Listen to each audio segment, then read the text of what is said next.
The ceremony hall was silent except for the rustle of robes and the soft echo of footsteps on marble.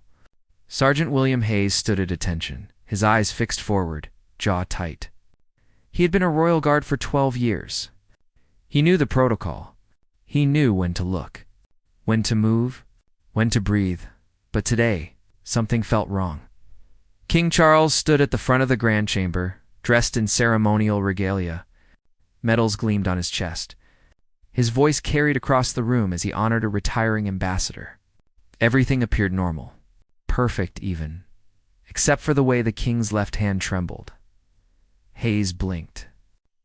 He shouldn't have noticed. He was trained not to stare. But the tremor was unmistakable now, a slight shake, barely visible. As the king gripped the podium, then the king paused mid-dash sentence. It lasted only 2 seconds. Maybe 3. But in a room this quiet, 2 seconds felt like an eternity. The ambassador smiled politely. The press cameras kept rolling. But Hayes saw it, the slight glaze in the king's eyes.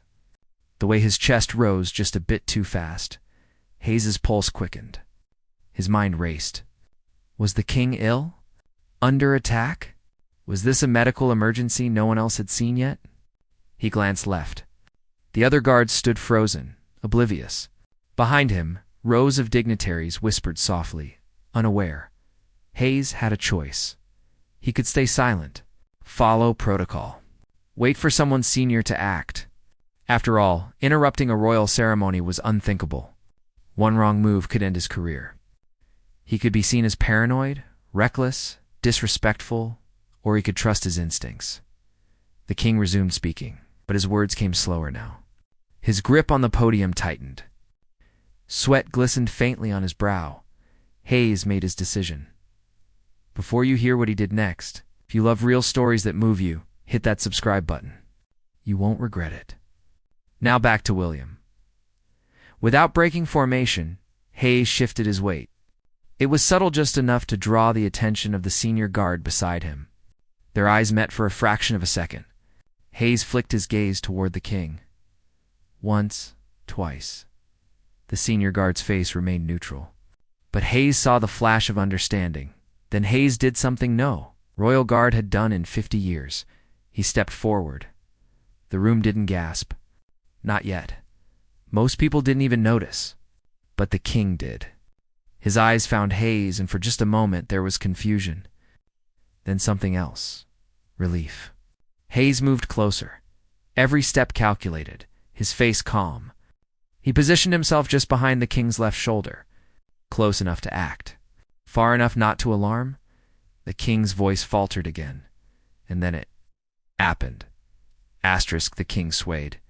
It was barely noticeable, a slight shift in balance, as if the floor beneath him had tilted.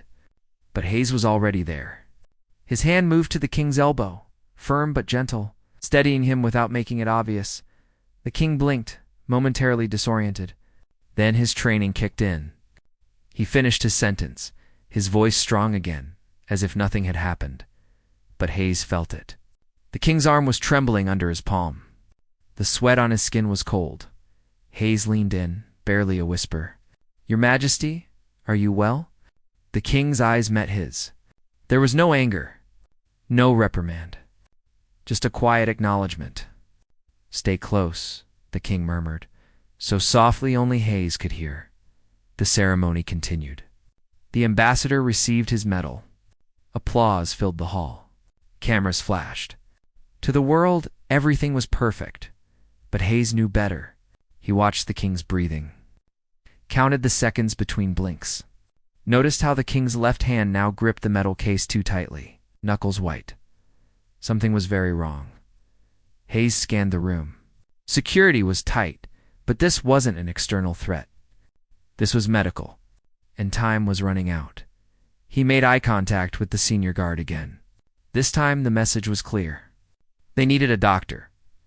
Now the senior guard gave the slightest nod and began moving toward the rear exit, where the royal physician waited on standby. But they had to be discreet.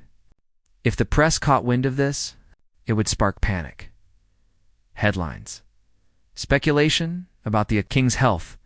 Hayes had to buy time. He positioned himself. so his body blocked the camera's view of the king's trembling hand. It was a small thing, but it mattered. In this world, perception was everything. The king handed the medal to the ambassador. They shook hands. The cameras clicked. The king's smile, royal, composed, perfect. But when the king turned, Hayes saw his face up close. The color had drained from his cheeks. His pupils were dilated. His breathing shallow. Hayes's heart pounded. He'd seen this before. Years ago, his father, a heart attack. Same pale skin. Same cold sweat. They were running out of time. The king began to move toward the exit, following protocol. 1 step. 2. Then his knees buckled. Hayes caught him. The room gasped. Not loudly, but enough. People noticed. Cameras turned. The perfect ceremony shattered in an instant. Hayes didn't care about protocol anymore. He lowered the king gently to the floor, cradling his head. "Get the physician," he shouted, his voice cutting through the stunned silence. The king's eyes fluttered. His lips moved, but no sound came out. Hayes leaned closer. "Stay with me, Your Majesty. Help is coming." Stay with me. The world around him blurred. He heard footsteps, voices, chaos. But all he focused on was the man in front of him. Not the king, just a man.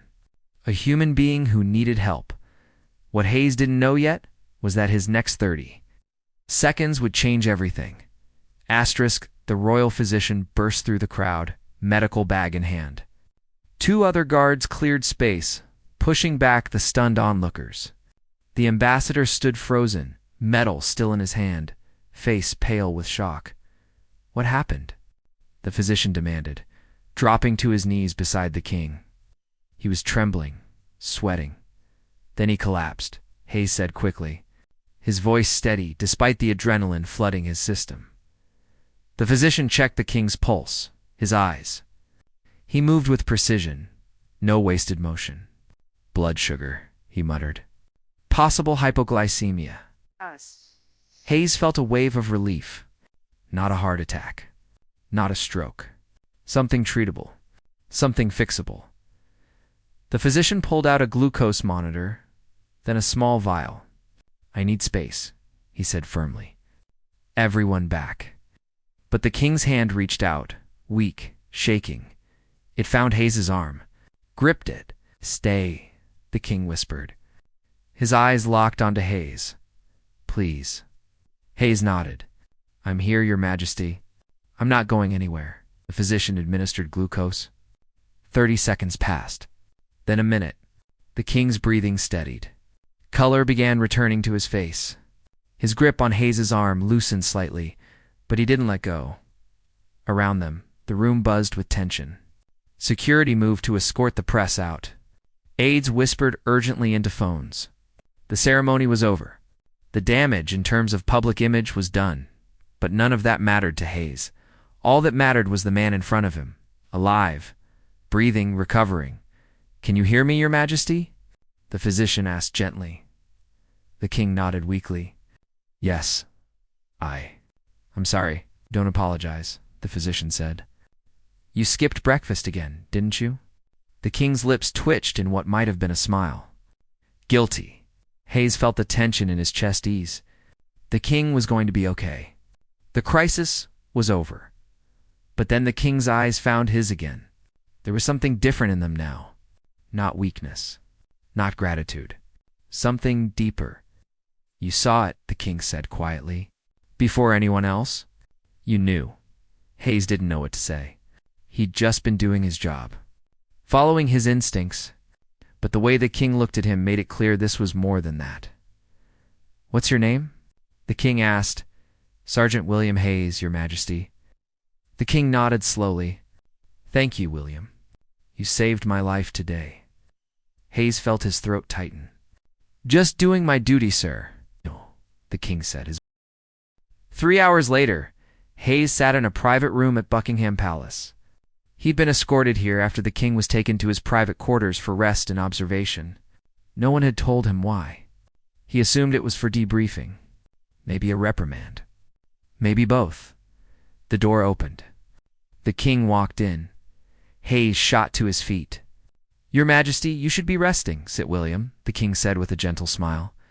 He looked better. His color had returned. The tremor was gone. But there was a weariness in his eyes that hadn't been there before. Hayes sat. The king took the chair across from him. No aides, no guards. Just the two of them. "I meant what I said earlier," the king began. "I want to know about you, not the soldier." The man Hayes shifted uncomfortably. "There's not much to tell, sir. I grew up in Manchester. Joined the military at 18. Worked my way up. Been a royal guard for 12 years. Family?" The king asked. Hayes's jaw tightened. "My father passed when I was 16. Heart attack. My mother raised me and my sister alone after that." The king's expression softened. "I'm sorry. That must have been difficult," it was Hayes admitted. "But it's also why I knew today, when I saw you. The pale skin, the sweating, the trembling. I saw the same thing with my father. I was too young then to understand what was happening. Too scared to act. By the time we called for help, it was too late." The room fell silent. The king's eyes glistened. "So when I saw you today," Hayes continued, his voice thick with emotion, "I couldn't let it happen again. I couldn't freeze. I couldn't be that scared kid. I had to act." The king reached across and placed his hand on Hayes's shoulder. "You did act. And because of that, I'm here. My family will see me tonight. My grandchildren will hear my voice. You gave me that, William." Hayes felt tears prick his eyes, but held them back. He'd been trained not to show emotion. But this wasn't military training. This was human. "Our mother," the king said. "Is she still?" "She's in Manchester. Works at a hospital. She's a nurse. Has been for 30 years. The king smiled. "A healer. Like son, like mother, it seems." Hayes managed a small smile. "She'd probably say, 'I get my stubbornness from her.'" "Good stubbornness," the king said. "The kind that saves lives." They sat in comfortable silence for a moment. Outside, the palace continued its rhythms. Staff moved quietly through halls. Guards changed shifts. Life went on. But inside this room, something had shifted. A connection had formed between a king and a soldier. Between two men who understood loss, who understood duty, who understood what it meant to care. "I'm going to do something," the king said finally. "And I want you to know it comes from the heart, not obligation." Hayes looked up, confused. "Sir, tomorrow, I'm hosting a private dinner. Just family. I'd like you to join us. I'd like you to meet the people whose husband, father, and grandfather you saved today." Hayes's eyes widened. "Your Majesty, I couldn't possibly. You can." "And you will," the king said with gentle firmness. "Bring your mother. Bring your sister. Let me thank your family for raising a man who knows when to break the rules." Hayes sat speechless. A royal guard, invited to dine with the royal family. It was unheard of, but what happened the next night would touch Hayes in a way he never expected. Asterisk, Hayes's mother, Margaret, couldn't stop crying. Not from sadness, but from overwhelm. She sat in the back seat of the royal car, clutching her daughter Emma's hand, still in disbelief that any of this was real. "You're going to ruin your makeup," Emma whispered, half laughing, half crying herself. "I don't care about makeup," Margaret said, through her tears. "My boy, my William," dining with the king. Hayes sat beside them, uncomfortable in formal attire. His military discipline, the only thing keeping him from showing how nervous he really was.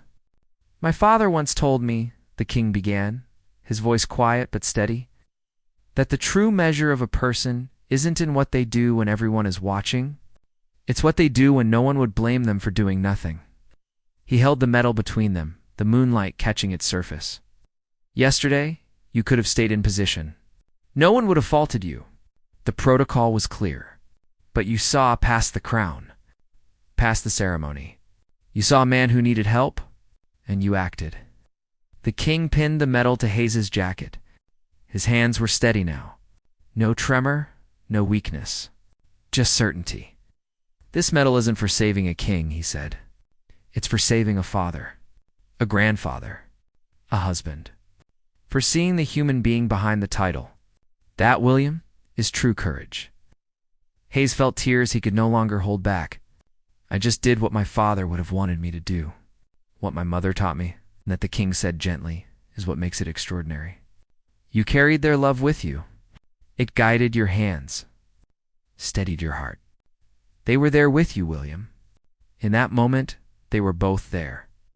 The two men stood together in silence, looking out over the gardens. Somewhere inside, Margaret was laughing with the Queen. Emma was playing with the grandchildren. Life continued, beautiful and fragile and precious. Can I ask you something, Your Majesty? Hayes said finally. Anything? Why me? Why go through all this? The dinner, the medal, meeting my family. I'm just a guard, the king smiled, because you reminded me of something I'd almost forgotten. In this life, we wear so many masks. King, father, public figure. We become what others need us to be. But yesterday, when I was falling, when the world was spinning, you didn't save a king. You saved a man. And you reminded me that beneath everything else, that's what I am. Just a man. Mortal. Vulnerable. Human. He placed his hand on Hayes's shoulder. You gave me a gift, William. The gift of being seen. Truly seen. Not for what I represent, but for who I am. That's rarer than you know. Yes. Hayes nodded, understanding flooding through him. This wasn't about hierarchy or duty. It was about connection. About two human beings who'd shared a moment of truth. Oh, you continue as a royal guard? The king asked. If you'll have me, sir? I'd be honored, the king said. Though I'll be eating breakfast every morning now. Doctor's orders. So you won't have another chance to save me. Hayes laughed. A real, genuine laugh. I'll hold you to that, sir. They returned inside. The evening wound down. Goodbyes were said. Hugs were exchanged. Margaret hugged the king, whispering something that made him smile and nod, as Hayes and his family were escorted back to the car. Emma linked her arm through his. You know what this means, right? What? You're never living this down. Every family gathering, every holiday. Mum's going to tell this story forever. Hayes grinned. I can live with that. Margaret sat between them, quiet now. She held both their hands. Her eyes were distant, but peaceful. Ma'am, Hayes said softly. You all right? She looked at him, eyes shining. I was just thinking about your father. How proud he'd be. Not because you saved a king, but because you became exactly the man we hoped you'd be. Kind, brave, present. Hayes squeezed her hand. No words were needed. 3 months later, Hayes stood at attention during another ceremony. This time, the king was presenting awards to healthcare workers. Margaret was among them, receiving recognition for her 30 years of service. When the king handed her the medal, he leaned in and whispered, Thank you for raising him. Margaret beamed. Thank you for seeing him, from his position near the door. Hayes watched his mother shake hands with the king, two people from completely different worlds, connected by a single moment of grace, and he understood then what the king had meant. Life wasn't about grand gestures or perfect moments. It was about showing up, paying attention, acting when it mattered. Seeing the person in front of you, really seeing them, and choosing to care. That night, as Hayes returned to his small apartment, he placed the medal on his dresser. Beside it, he set a photo. His father, young and smiling, taken years before he died. We did good, Dad, Hayes whispered. We did good. And in the quiet of his room, with the medal gleaming softly in the lamplight, William Hayes felt something he hadn't felt since he was 16 years old. Peace, the kind that comes from knowing you were exactly where you needed to be, doing exactly what you needed to do when it mattered most, and sometimes that's all any of us can ask for.